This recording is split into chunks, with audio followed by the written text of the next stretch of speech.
বন্ধু বান্ধৱীসকল নমস্কাৰ। আতচবাজি ফুটোৱা আৰু নুফুটোৱাৰ বিষয়ে এই যুৱকজনে কি ক'লে শুনকচোন।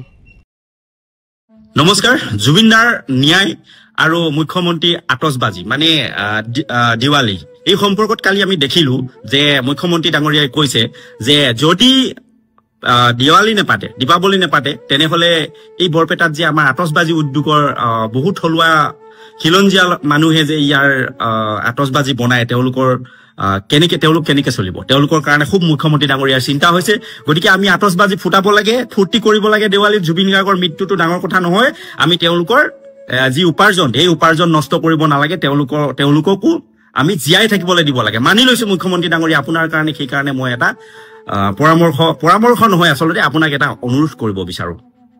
এইবাৰ দেৱালী যিমানবিলাক ফটকা আমাৰ স্থানীয় উদ্যোগীসকলে বনাইছে, আমাৰ বৰপেটাৰ যিসকল স্থানীয় উদ্যোগী আছে তেওঁলোকে তাৰ পৰাই চলি থাকে, তেওঁলোকৰ পেটৰ ভাতকেইটা তাৰ পৰাই যোগাৰ কৰে। গতিকে তেওঁলোকে যিমানবিলাক আতচবাজি আৰু ফটকা বনাইছে চৰকাৰে সেইবোৰ কিনি ৰাখক। আৰু আপোনালোকে যদি 15 দিনৰ ভিতৰত ন্যায় দি দিব পাৰে, জুবিনদাৰ হত্যাৰ ন্যায় যদি 15 দিনৰ ভিতৰত দি দিব পাৰে, তেনেহলে 16 নম্বৰ দিনটোত আমাৰ এই 15 নম্বৰ দিনটোতে আমি অসমীয়া মানুহে আবতৰীয়া দেৱালী পাতিম। আৰু আপোনালোকে গুদামত এবছৰৰ দেৱালীৰ ফটকা নহয়, এবছৰৰ আতচবাজি নহয়, 10 বছৰৰ যিমান আতচবাজি বৰপেটাত বনাব 10 বছৰৰ আতচবাজি চৰকাৰে কিনি গুদামত জমা কৰি ৰাখক। আৰু কথা দিছো চৰকাৰৰ প্ৰফিট হ'ব। যদি 5000 টকাৰ দেৱালীৰ ফটকা আমি কিনিছিলো, আমি যিসকলে পাৰো সেইসকলে 1 লাখ টকাৰ ফটকা কিনি সেইদিনা আবতৰীয়া দেৱালী পাতি দিম, যিদিনা জুবিন গাৰ্গ ডাঙৰীয়াৰ মৃত্যুৰ আপুনি ন্যায় দি দিব।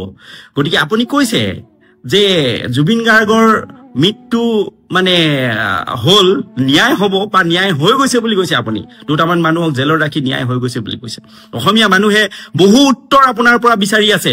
কাৰ পৰা বিচাৰিম? আপুনি অভিভাৱক, আপুনি চৰকাৰৰ মুৰব্বী। গতিকে আপুনি হিমন্ত বিশ্ব শৰ্মা ডাঙৰীয়া, আপোনাৰ পৰাইতো আমি উত্তৰ বিচাৰিব লাগিব। তাত যে জুবিন গাৰ্গৰ মৃত্যুৰ পিছত খণ্ড খণ্ডকৈ থ্ৰিলাৰ ছবি টাইপত যে ভিডিঅ' ক্লিপবিলাক ভাইৰেল হৈ আছিল, এই ভাইৰেল কৰা মানুহ কোন আছিল আজিলৈকে আমি গম নাপালো। মৃত্যুৰ পিছত জুবিন গাৰ্গক হত্যাৰ পিছত এটা বহিৰাগত এই সিদ্ধাৰ্থ শৰ্মা নামৰ এটাই যে খুব সুন্দৰকে ফেচবুকত এখন অসমীয়া ৰাইজক যে চিঠি লিখি দিছিলে, এই চিঠিখন অসমীয়াত লিখা চিঠিখন কোন কালপ্ৰীতে তাক লিখি দিছিলে তাৰো আমি মানে কোনো ধৰণৰ উত্তৰ আজিলৈকে পোৱা নাই। জুবিন গাৰ্গৰ মৃত্যুৰ পিছত তেওঁৰ মোবাইলটো 12 দিনকৈ সিদ্ধাৰ্থ শৰ্মাৰ হাতত কিয় থাকিবলৈ দিয়া হল তাৰো উত্তৰ আমি পোৱা নাই।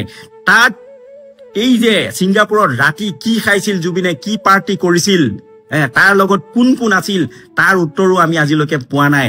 ছিংগাপুৰত থকা অসমীয়াসকলক আজিও অসমত আমি অসমীয়া মানুহে পোৱা নাই। আজিও ছিংগাপুৰত গৈ অসমৰ SIT-এ কোনো ধৰণৰ তদন্ত কৰা নাই। এইবিলাকৰ পৰিণাম কি হ'ব? এই কথাবিলাক জানিবলৈতো আমি অতি উৎসাহেৰে বাট চাই আছো। পুনৰবাৰ আপোনাক কথা দিছো, অসমীয়া মানুহ, এইটো অকল মোৰ কথা নহয়, প্ৰতিজন অসমবাসী অসমীয়াৰ কথা। প্ৰতিজন অসমীয়াই কৈছে যে এইবাৰ আমি ফটকা নুফুটাও। এইবাৰ যিমানবিলাক ফটকা বনালে আমাৰ বৰপেটা থলুৱা আমাৰ ভাই ককাই বিলাকে যিমানবিলাক ফটকা বনালে, তেওঁলোকৰ ৰুজি ৰুটি, তেওঁলোকৰ যি ৰোজগাৰ সেই ফটকাৰ পৰা চলে। গতিকে এই ফটকাখিনি আপুনি কিনি লওক। এইবাৰ যিমান ফটকা বনাইছে অকল সেইখিনিয়ে নহয়, আপুনি যদি 15 দিনৰ ভিতৰত ন্যায় হৈ যায় বা এমাহৰ ভিতৰত ন্যায় হৈ যায়, 10 বছৰৰ ফটকাত আপুনি কিনি ৰাখক, গুদামত জমা কৰি ৰাখক। আৰু যিদিনা ন্যায় হ'ব সেইদিনা কসম কৈছো আপোনাৰ, সেইদিনা আমি এনেকুৱা দেৱালী পাতিম। বিশ্বৰ মানুহে যেনেকে জুবিন গাৰ্গ ডাঙৰীয়াৰ মৃত্যুৰ যি সমদল, মৃত্যুৰ যি নিনাদ, মৃত্যুত যি তেওঁৰ আদ্যশ্ৰাদ্ধত তেওঁৰ এই শেষ যাত্ৰাত যি আপোনাৰ হাজাৰ হাজাৰ মানুহৰ দুখৰ স্বৰ নিনাদিত হল, তেনেকে আকৌ এবাৰ মানুহৰ সুখৰ স্বৰ নিনাদিত হ'ব। আৰু যদি এই ভিডিঅ'টো সকলোৱে মোৰ লগত সহমত, যদি আপোনালোকে বিচাৰে যে এইবাৰ দেৱালী পাতিব নালাগে আৰু এই দেৱালীৰ সকলোবিলাক ফটকা চৰকাৰে কিনি ৰাখিব লাগে, আৰু জুবিনদাৰ যিদিনা ন্যায় হ'ব সেই ন্যায়ৰ দিনা যদি আমি দীপাৱলী আপোনালোকে পাতিব বিচাৰে, আবতৰীয়া দীপাৱলী পাতিব বিচাৰে, তেনেহলে আপোনালোক সকলো এই ভিডিঅ'টো সকলোকে শ্বেয়াৰ কৰিবৰ কাৰণে মই অনুৰোধ জনালো।